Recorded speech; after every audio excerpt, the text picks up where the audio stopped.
الرحمن علم القرآن خلق الإنسان علمه البيان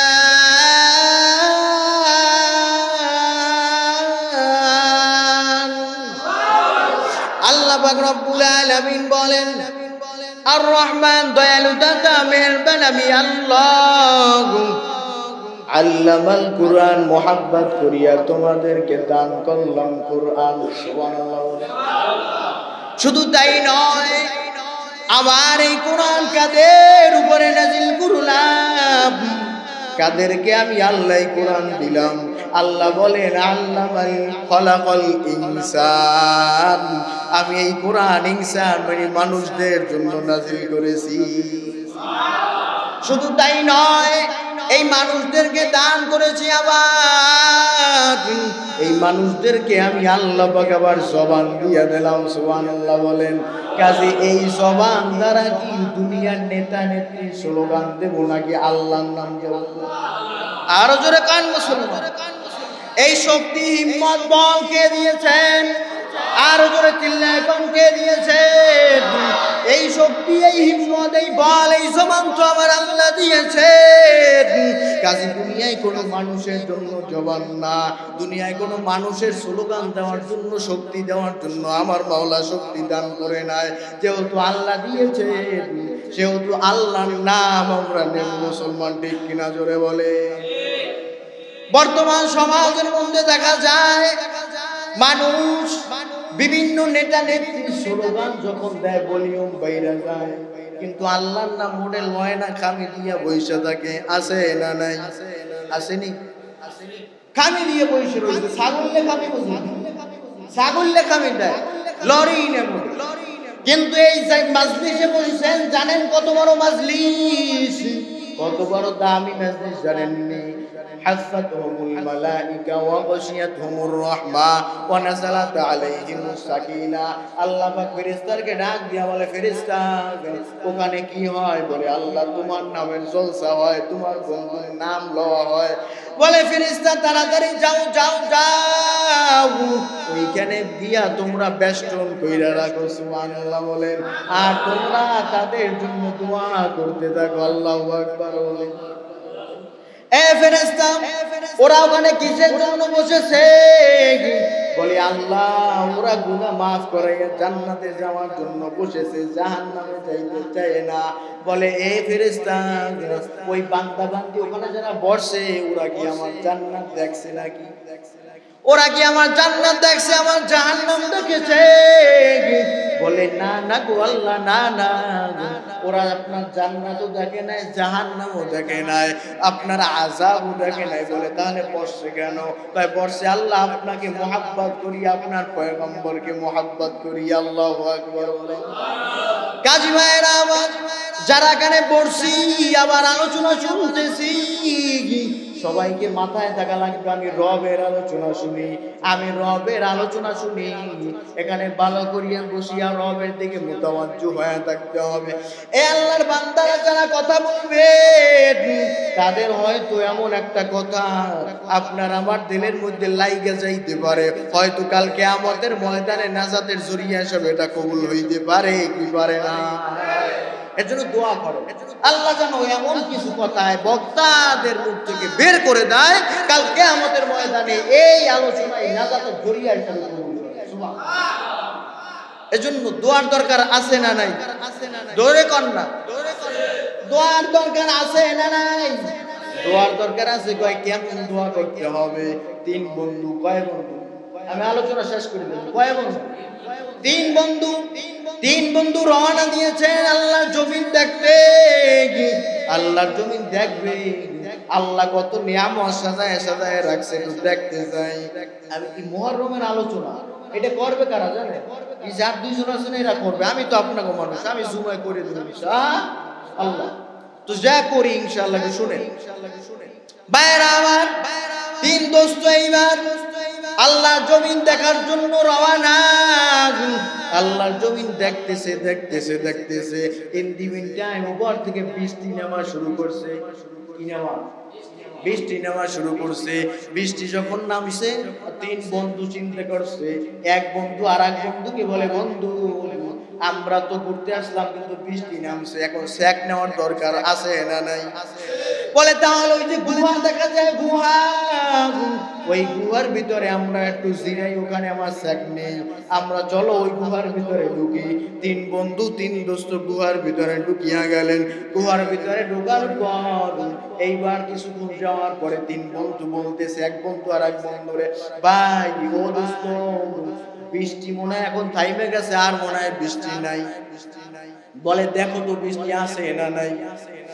এইবার এক বন্ধু চায়া দেখে বৃষ্টি আছে কি নাই, দেখবো কেমনি, ওই যেই মুখ থেকে ঢুকছি আমরা, ওই মুখটা একটা পাথর এসে আটকায়া গেছে। ওই মুখটা একটা পাথরে আটকায়া গেছে। এক বন্ধু আর এক বন্ধুকে বলে, ও বন্ধু, এখান থেকে বাইর হওয়ার কোনো রাস্তা নাই, কোনো কাম কায়দা নাই রে বন্ধু। এ দোস্ত এখন কেমনে বাইর হবো বল? এটা তো আল্লাহ ছাড়া কেউ মনে হয় বন্ধ করতে পারবে না, আল্লাহ পরীক্ষা করতেছে, এর জন্য দরজা আটকায় দিয়েছে। সুবহানাল্লাহ। এরপরে বলার পরে এক বন্ধু বলে, এখন মাওলার তারে সেজদায় পড়িয়া দোয়া কর, হয়তো দোয়ার উসিলায় এই পাথর মনে হয় সইরে যাইতে পারে।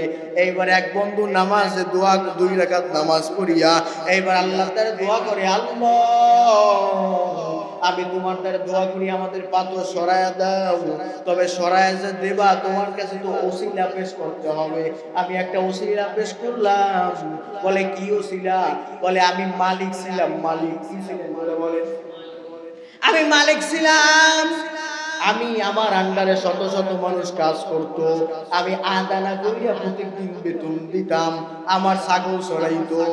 আল্লাহ একদিন একটা ছেলে 15 দিন চাকরি করছে, চাকরি করার পর টাকা না নিয়ে চলে গেছে। কয় টাকা বেতন করি? 15 দিনে কত? কথা কন। আল্লাহ 7.5 টাকা আমি মাইরা খাই না। আমি আমার বিবিকে ডাক দিয়া বললাম, বিবি একটা টেনশনে বইরা গেছি। ও স্বামী কি টেনশনে বইরা গেছেন? বলে কি, কয় আমার ছেলে যে কাজ করতো অমুক নাম অমুক নামের ছেলেটা আজকে 15 দিন কাজ করিয়ে টাকা না নিয়ে চলিয়া গেছে। আমাকে বউরা হইলে কইতো সমস্যা কি, ভালোই তো হইছে, তুমি টাকা রাইখে দাও, তুমি তাড়াতাড়ি বাজার কইরা আনো। কথা কয় না, বলতো কি বলতো না। কিন্তু তার বিবি কেমন বিবি, ডাক দিয়া বলে, স্বামী আমার কোনো টেনশন নাই, আপনার এই যে টাকা, এই টাকা দিয়ে একটা কাজ করেন, আমাদের এখান থেকে একটা ছাগল ক্রয় করিয়া থন, এই ছাগলটা পালতে থাকেন, হয়তো আল্লাহর বান্দা যেদিন আসবে তার ছাগলটা আমরা তাকে দিয়ে দেব। সুবহানাল্লাহ। এইবার আল্লাহর বান্দা একটা ছাগল ক্রয় করেছে। ছাগলটা ক্রয় করার পর এইভাবে ছাগল লালন পালন করতেছে, লালন পালন করতেছে। এইবার ওই একটা ছাগল দিয়া শত শত শত শত ছাগল হয়েছে। সুবহানাল্লাহ বলে। কারণ কিতাবের মধ্যে আছে ছাগল পাললে একটা বরকত আছে, ছাগল পালার ভিতরে বরকত আছে। সুবহানাল্লাহ। প্রত্যেক নবীরে ছাগল পালছে, প্রত্যেক নবীরে কি করে ছাগল পালেছে, প্রত্যেক নবীরে ছাগল পালছে, ছাগলে আলাদা বরকত আছে। আল্লাহর নবী বলেন, কেউ যদি সকালবেলা ছাগল আর ছাতু, ছাগলের দুধ আর ছাতু খায়, তার প্রেসার বাড়বে না, হার্টের রোগ হইবে না। সুবহানাল্লাহ। এই যে ছাগলের দুধ তো বড় কথা, গরুর দুধই দুবাই, কথা কয় না। বড় বড় অস্ট্রেলিয়ার গরু 24-25 ব্যান্ড খাওয়ায়, বেনিয়ালে আছে না? ওই পান পান উড়ে নিয়ে গেছে আল্লাহ।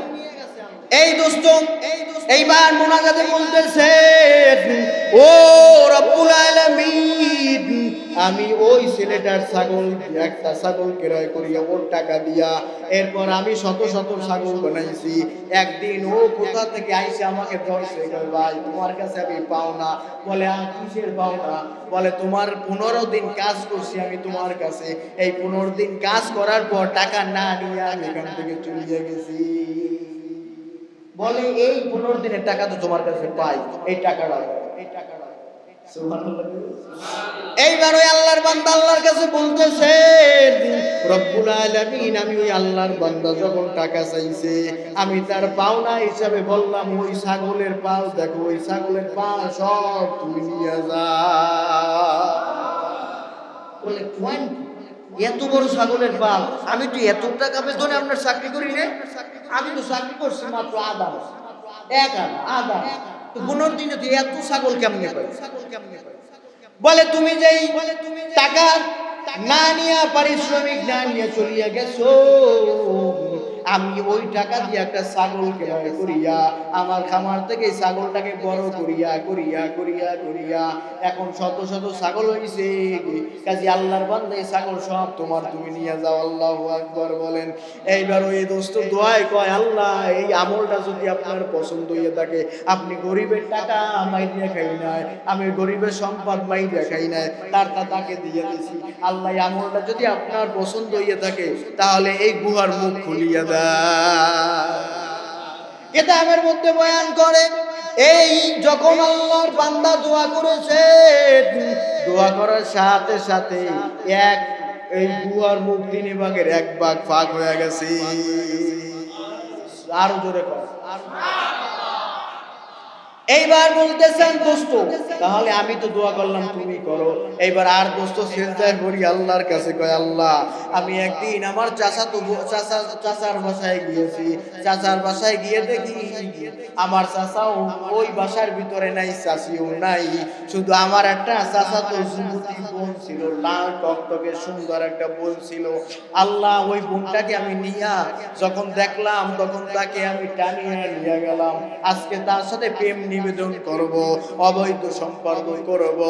করার জন্য চাচাতো বোন আমাকে ডাক দিয়ে বলে, ভাই তুমি আমার চরিত্রে কালিমা মাইখো না, কালিমাই খোনা রে ভাই, তুমি একটা কাজ করো, হালাল পন্থা খোলা আছে, আমার মা বাবাকে বইলে আমাকে বিবাহ করো। কিন্তু আমি তার কথা না শুনিয়া জঙ্গলার ভিতরে নিয়ে গেছি, রাত্র 2টা বাজে।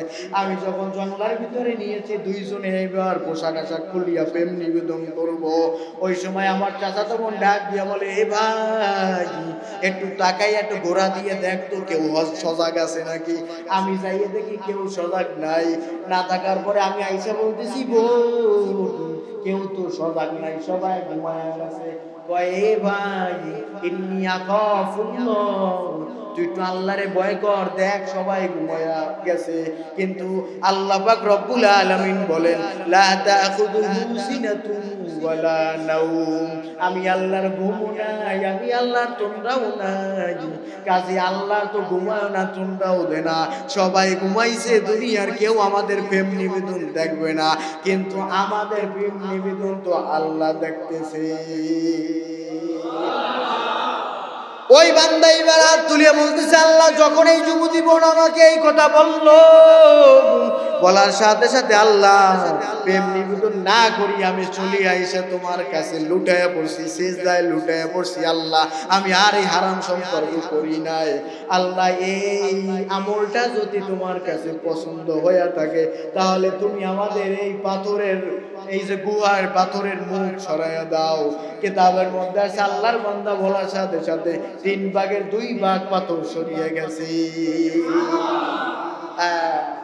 দোয়ার বরকত আছে না? দোয়া দরকার আছে না নাই? এরপর বাকি আর এক বন্ধু রয়েছে, 2 বন্ধু বলে, দোস্ত এইবার তুমি বলো, যেহেতু 2 ভাগ সরিয়ে গেছে, 1 ভাগ তো আছে। এইবার বলতেছে, ঠিক আছে আমি দোয়া করতেছি। এইবার ওই বান্দা সিজদায় পড়ি আল্লাহর কাছে দোয়া করে, রব্বুল আলামিন আমি বাজারে কসাইগিরি করতাম, দুধ বিক্রি করতাম, আমি প্রতিদিন রাত্রিবেলা দুধ নিয়ে আসতাম, আমার সন্তানরা না খায় কান্না করতে করতে ঘুমায় যেত। আমি যখন দুধ নিয়ে আসতাম, এই যুবক ভাই ভালো করিয়া শোনো, মায়ের মারো, মায়ের কষ্ট যায় না, না দিস না রে ভাই, তোর হাতে ধরি পায়ে ধরি, যুবক ভাই আব্বা আম্মারে কষ্ট দিস না। ওই আব্বা আম্মা তোর জন্য কি করছে তুই জানো না, এক জায়গায় তোরে হাত ধইরা তোরে হাঁটতে নিয়ে গেছে, তুই বলছ আব্বু এই খালটা কে কাটছে?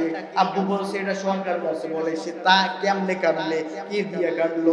তুই 100 কথা বলছো, সে 100 কথার প্রশ্নের জবাব দিছে। আর আজকে মা বাবা দুইয়া তোর কইলে তুই মেজাজ গরম করিয়া মা বাবারে যা মনে হয় তাই কও। এই যুবক ভাই একটু মনে করো, ওই মা বাবা তোকে যখন তুই ডান কাঁধে পেশাব করিয়া দিয়েছো শীতের রাত, ওই মাঘ মাসের শীত, ওই সময় ওই মা বাবা তোকে ডান কাঁধ থেকে বাম কাঁধে যখন দিয়েছে, বাম কাঁধে তুই পেশাব করেছো, তোকে বুকের উপরে নিয়েছে, মাঘ মাসে মাছ দেখছে আর পোহাইছে, তোকে কষ্ট দেয় না। এ যুবক, তোর মা বাবার সামনে কিন্তু মায়া লাগে না রে যুবক। আজকেও তো নেটের মধ্যে দেখলাম মা বাবাকে সন্তান মারছে, এমন মায়ের রক্তাক্ত করিয়া ফেলাইছে। এ হরিণে ভুলিয়ার যুবক ভাই, তোকে পায়ে ধরি, হাতে ধরি, পায়ে ধরি ভাই, মা বাবারে কষ্ট দিবি না, আজকে ওয়াদা করবি আর কোনো সময় মা বাবার অবাধ্য হবি না। কারণ কিতাবের মধ্যে আছে মা বাবার অবাধ্য হইলে ওই সন্তানের কালেমা নসিব হয় না। তুই চিন্তা করছো? আজকে যুবক আগুনে পড়ে বল, এবার খোল পত্রিকা খোল, প্রত্যেক দিন যুবকের মরার খবর, 80 বছরের, 60 বছর, 70 বছরের বৃদ্ধর মরার খবর খুবই কম শোনা যায়। খালি যুবক, হুন্ডা অ্যাক্সিডেন্টে যুবক, এই মাইক্রো অ্যাক্সিডেন্টে যুবক, কালবাট বাইঙ্গে পড়ছে যুবক, বিবাহ করতে গিয়া মরছে যুবক, সব যুবক মারা যায়। তুই চিন্তা করেছো তুই কয়দিন বাঁচবি বেটা? তুই এখন হামদাম দেখাও, তোর গায়ে মনে অনেক শক্তি, জিগানা এই বেটারে কত শক্তি ছিল ওনার গায়ে, জিগানা ওনারে কত শক্তি ছিল, ওনারে জিগানা কত শক্তি ছিল, আজকে কই গেছে সেই শক্তি? ওনরা তো 100 চলের ভাত খাইছে, কই শক্তি আসেনি? এ আছে কথা কম, আছে শক্তি। তুমি কিসের শক্তি দেখাও? তুমি কিসের শক্তি দেখাও? যেই মা বাবা এত কষ্ট করলে তোমার জন্য, তুমি তার সাথে শক্তি দেখাও? মনে রাখবা, মনে রাখতে হবে এই শক্তি। আমি এখান থেকে বাইরে হব, বাইরে যে একটা ইটের সাথে বাসার খাইয়া তোমার পাড়া খাইতে যাইতে পারে। আল্লাহ বলে কোন ফায়াতে আমি যা চাই হয়ে যায়। কিসের শক্তি? বাইরা আমার, এর জন্য যুবকদেরকে অনুরোধ জানাই, আর আল্লাহর রাস্তে মা বাবার অবাধ্য হইও না, মা বাবাকে কষ্ট দিও না। রাজি আছো তো ইনশাআল্লাহ? কারা কারা নারে তাকবীর, নারে তাকবীর। আল্লাহ যুবক ভাইদেরকে কবুল করো, সকলে বলি আমিন। এইবার যে কথা বলতেছিলাম, তুই আল্লাহর বান্দা, এইবার আল্লাহর কাছে দোয়া করে, আল্লাহ আমি এই দুধ বিক্রি করিয়া রাত্রে যখন দুধ নিয়ে আসতাম, আমার সন্তানরা পা জড়ায় তো টাব্বা দুধ দাও, আমাদের পেটে বড় ক্ষুধা, আমি আমার সন্তানদেরকে দুধ দিতাম না, আমি নিয়ে আমার মা বাবার সামনে দুধ দিতাম। আল্লাহ গো, এই আমলটা যদি তোমার কাছে পছন্দ হইয়া থাকে আল্লাহ, তাহলে তুমি আমাদের গুহার মুখ খুলিয়া দাও। কিতাবের মধ্যে আছে বলার সাথে সাথে ওই আল্লাহর বান্দাদের গুহার উপরে যে মুখ ছিল, পাথর ছিল, এই পাথরের 3 ভাগে সব সরিয়ে গেছে। আল্লাহু আকবার বলবো, জোরে কোন আল্লাহু আকবার।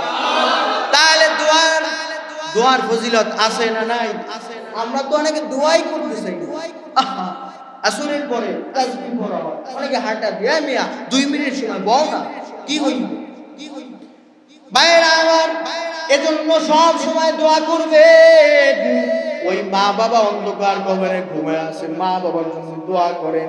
আপনি তো চিন্তা করেন এই বন্যায় এত পানি হইল, কবর ডুবিয়ে গেল, আমার ঘর পর্যন্ত ডুবিয়ে গেছে, কিন্তু এই কবর কেমনে? কবর কি শুকায় রাখছে নাকি?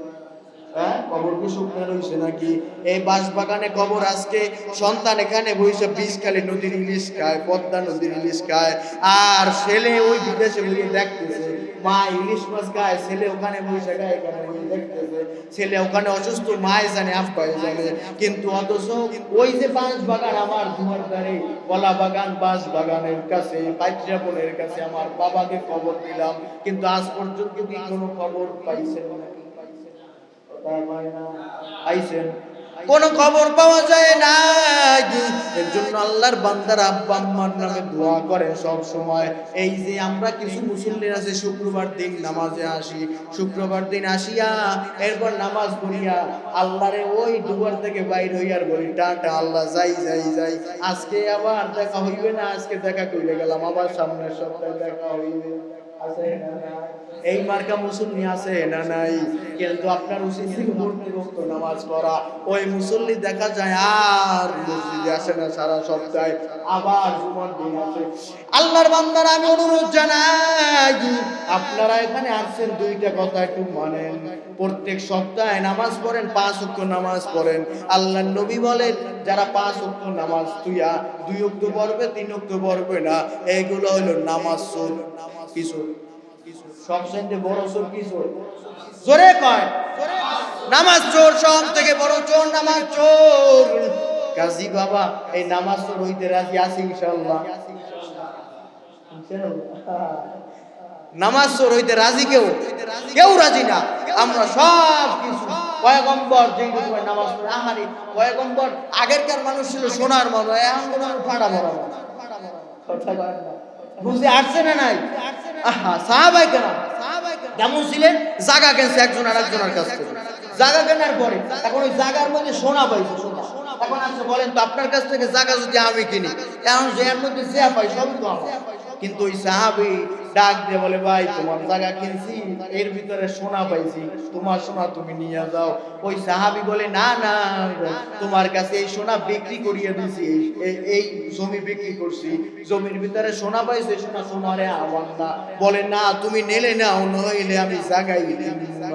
আল্লাহ নবীর কাছে গিয়া বলে, ও পয়গম্বর, আমি তার কাছে জায়গা বেচছি, জায়গা বেচার পর সে সোনা পাইছে, এখন সে সোনা তো তারই, সেই তো নেবে, কিন্তু সে আমাকে দেয়, আমি তো দিব না। তাহলে চিন্তা করেন তারা কেমন পয়সা ছিল, মুত্তাকি ছিল। আর আমাদের সমাজের মানুষ এমন, 10 টাকা গরুর ভিতরে পাইলেও বলে 50 টাকার হুল পেটে মুখ ধুয়ে এলো, তাড়াতাড়ি 10 টাকা উঠে গেল। আছে না নাই? আল্লাহর বান্দারা, এই টাকা পয়সা, দন দৌলত, বাড়ি গাড়ি, জমি, এক কিছু আমার এক কথা কেন, এক কিছু থাকবে? কিছু থাকবে? কুল্লু নাফসিন যায়িকাতুল মাউত। সব প্রাণী, যেই প্রাণীর মধ্যে এই যেই বস্তুর ভিতরে প্রাণ আছে, সকল প্রাণী কি একদিন না একদিন একদিন না একদিন মৃত্যুর স্বাদ গ্রহণ করতে হবে কি হবে না? কথা কন না, হবে কি হবে না? সব বস্তু যাদের মধ্যে প্রাণ আছে, আল্লাহ পাক রব্বুল আলামিন বলেন, সকল কি একদিন না একদিন মৃত্যুবরণ করতেই হবে। কাজে তুমি এখন যে সুদে টাকা নাও, ঘুষে টাকা নাও, উল্টো দিয়ে নাও, নিচ দিয়ে নাও, চাইরো দিক থেকে নাও, এ আল্লাহর বান্দা পায়ে হাত থেকে বলে, তুই বেজার হইয়েন না, রাগ হইয়েন না। যাদের গায়ে লাগবে, অর্থাৎ যাদের মধ্যে এই খাসলাত গুলো আছে, বদলায়া ফেলান, আল্লাহর কাছে তওবা করেন। আল্লাহ পাক রব্বুল আলামিন বলেন, ইয়া আইয়ুহাল্লাযীনা আমানু তুবু ইলাল্লাহি তাওবাতান নাসুহা। আল্লাহু আকবার। আল্লাহ পাক রব্বুল আলামিনের কাছে নাসুহা নামে তওবা করেন। নাসুহা নামে তওবা বলতে, আল্লাহ চুরি করছি, আর জীবনে করব না। আল্লাহ নামাজ বাদ দিছি, আর জীবনে নামাজ বাদ দিব না। আল্লাহ অন্যের মাল, অন্যের সম্পদ মাইরে গেছে, আর জীবনে খাবো না। আল্লাহ বোনের জায়গা দিনাই, আল্লাহ আর জীবনে আর করব না। তোমার কাছে একা নিষ্ঠতার সাথে তওবা করলাম রব্বুল আলামিন, আমি আর জীবনে এই রকমের অন্যায় কাজ করব না। যা করছি আজকে তুমি মাফ করে দাও, সামনে আর এই সমস্ত কাজ করব না, ন্যায় কাজ ছাড়া। আল্লাহ পাক রব্বুল আলামিন বলেন, বান্দা বান্দি কইতে দেরি, আমি আল্লাহ মাফ করতে দেরি না। এর জন্য তওবার দরকার আছে না নাই? কথা কয় না, তওবার দরকার আছে না নাই? এমন তওবা করবে, সাহাবায়ে কেরাম তওবা করছে, এক তওবায় মাফ। এই যে আজকে আশুরা মুহররম, আমাদের এখানে উপস্থিত হয়েছেন উদীয়মান তারুণ্যের অহংকার হযরত মাওলানা মুফতি হাসান মাহমুদ, বরিশাল ইসলামী আলোচক, বরিশাল বিতারে। উনি এই আলোচনা মুহররমের করবেন। এই মুহররমের আলোচনায় দেখবেন, আদম আলাইহিস সালামকে তাকে জান্নাত থেকে নামায় দিয়েছে, দুনিয়ায় পাঠিয়ে দিয়েছে। তখন দেখবেন ওই আদম আলাইহিস সালাম কিছু গন্ধম খাওয়া না, কিন্তু আদম আলাইহিস সালাম গন্ধম খাওয়া দিছে, এক খাইতে পারে না। ফেরেশতা এইভাবে বলা চাইতে ধরছে, ভিতরে নেয় নাই। শুধু আল্লাহর একটা আইনকে অবজ্ঞা করছে, একটু মানতে দৃঢ়তা করছে, একেবারে পরিপূর্ণ করে নাই, গুনাহ করে নাই। এটা মনে রাখতে হবে, কি করে নাই? গুনাহ করেন, একটা আইনকে মানতে কি করছে, এর জন্য আল্লাহ পাক শাস্তি হিসাবে তাকে দুনিয়ায় পাঠায়া দিয়েছে। দেখা যায় আদম আলাইহিস সালাম দুনিয়ায় আসার পর 350 বছর পর্যন্ত আল্লাহর কাছে কান্না করেছে। কয়শো বছর? গুনাহ করে না সামান্য, খালি একটু একটা কথা একটু অমান্যতার দিকে একটু দাবিত হয়েছে, এর জন্য 350 বছর কান্না করছে, আল্লাহ আপনি আমারে মাফ করেন। আপনি আমি দৈনিক কয় হাজার গুনাহ করি আর কয়বার মাফ চাই? শুধু আমনেরা না, আমি এই ওলামায়ে কেরাম সবার কথা বলতেছি। আমি দুনিয়া এই যে প্রতি দৈনিক কয় হাজার গুনাহ করি, মাফ চাই কয়বার? কথা পাই।